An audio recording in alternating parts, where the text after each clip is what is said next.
Gifty. Good morning. Good morning, Rachel. So I'm just gonna ask you a few questions about Shea Butter Market because I feel like it's very important for people to know how and why Shea Butter Market began, and if you can tell us the story. Great. Well, thank you very much, Rachel, for having me on the Miss Rachel show. It's so good to be here. So Shea Butter Market was actually inspired by the women in my home in northern Ghana.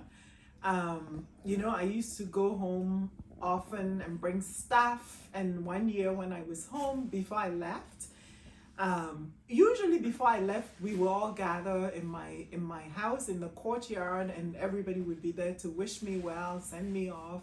So this time there was a number of the elders and the women in my community gathered in my house, and I said, what could I bring for them when I came the next time? The following year I was hoping, God willing, if I come back next year, what can I bring for you? And there was dead silence, and it was like, okay, whatever.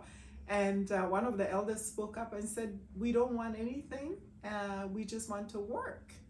And so I'm doing a double take, wondering what is going on. And my older sister said, yeah, like everybody else, they want opportunity. And in my mind, I thought it was just absolutely impossible. I lived in Mill Bay in Canada on Vancouver Island. There was absolutely no way I could create work for them. But anyway, I came back, and it's one of the things that sat with me because I had done work in women and development studies, and it was just obvious then. They had awakened in me all the theory that I had learned. Here was the practice thrown in my face. We don't want charity, really. We want the opportunity to better ourselves, to work.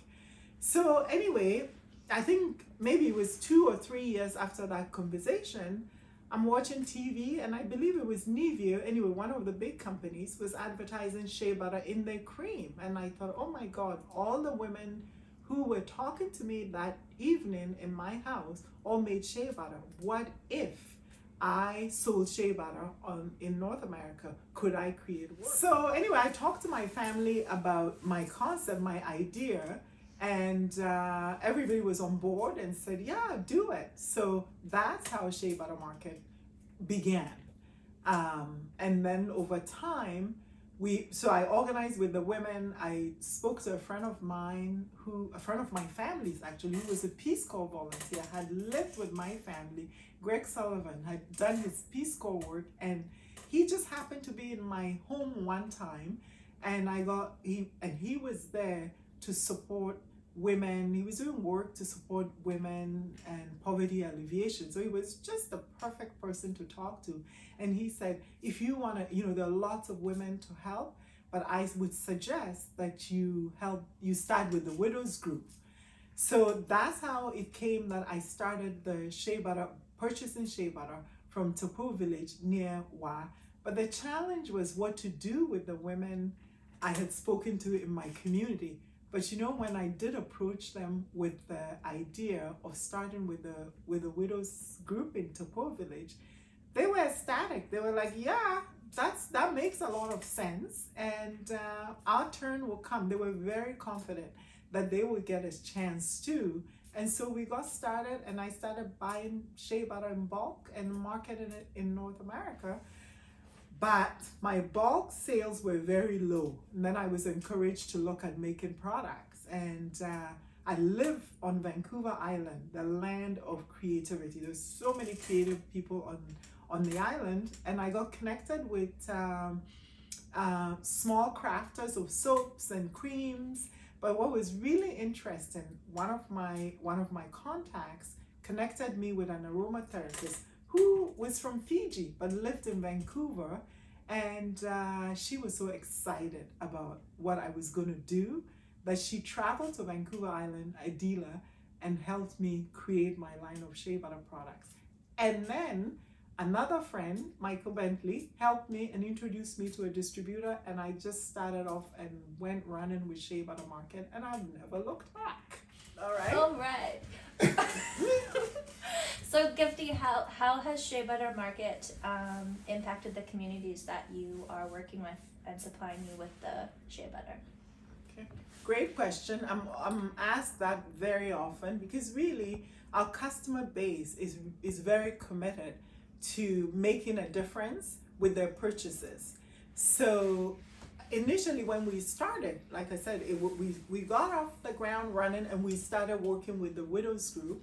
And because I had gone from wholesaling the bulk shea butter to making products, I kept the customer base that I had that was already purchasing bulk shea butter. Because one of the things they all said to me, well, now that you're going to make your own products, where are we going to get our shea butter from? Are we still going to get shea butter? But remember that the principle of the business was really to create work for the women. Of course, I was going to benefit as well because I created work for myself in the process. So initially, the widows group had a micro-lending fund that the Catholic Church, St. Monica's, I think it was called Catholic Women's Group or something like that. I can't remember the exact name for it. But anyway, that they had a micro-lending fund. So we contributed to the fund. Then over time, what I did was I did not want to do one of these development projects where you come in and you tell people what they need.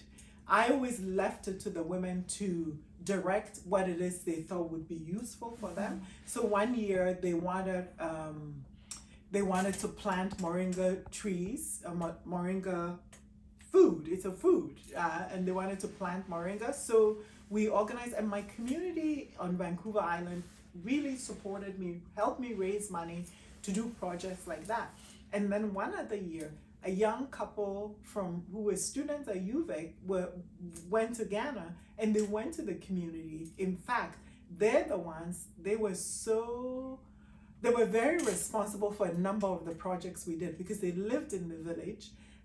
They were able to work closely with the women, and they said they wanted a shed to work from because they always worked under the tree. And then in the rainy season, it was just too complicated to work under the tree. So the community rallied, the two young people helped, and they built a shed. So fast forward, we started a few years, maybe 6 years ago, our business started to really grow in terms of the bulk sales. So it became a bit complicated for me to run the product part of it as well as do the bulk sales. So Wayne stepped in and we created a separate business, which is called Baraka Shea Butter. And Baraka is now wholesaling the bulk stuff and I'm doing the products. But what has happened is that we have expanded so much. We've added so many villages we actually had to migrate from the original village to another village close to where I'm from. And so Percy village, the women there were much younger, more interested in doing the labor intensive work involved in shea butter making. So they became the producers.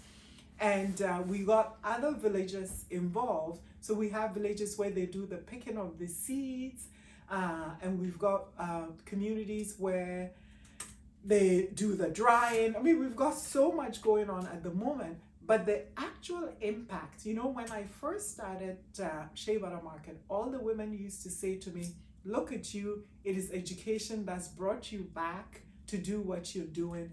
It's too late for us, but we want that for our children.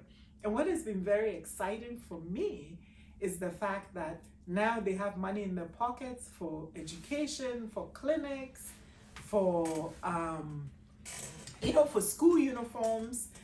Because of structural adjustment policies, there came a time in Ghana where you had to pay for everything for your child's schooling. And if you weren't involved in the formal sector, most of the women just didn't make enough money to do that. So children didn't get to go to school.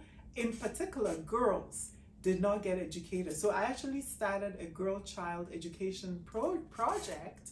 And again, the community here helped me raise money. The community farm store especially was heavily involved in that project. We are taking that project one step further through Baraka, and we're going to hire a community coordinator actually to run just that aspect of it. So the impact has been really expansive, And what we're going to have to do is actually get numbers, quantify exactly what the impact has been. But we know right from the onset that the women are working. They've got money in their pockets, they've got a say in their own financial well being. And that to me is very, very exciting.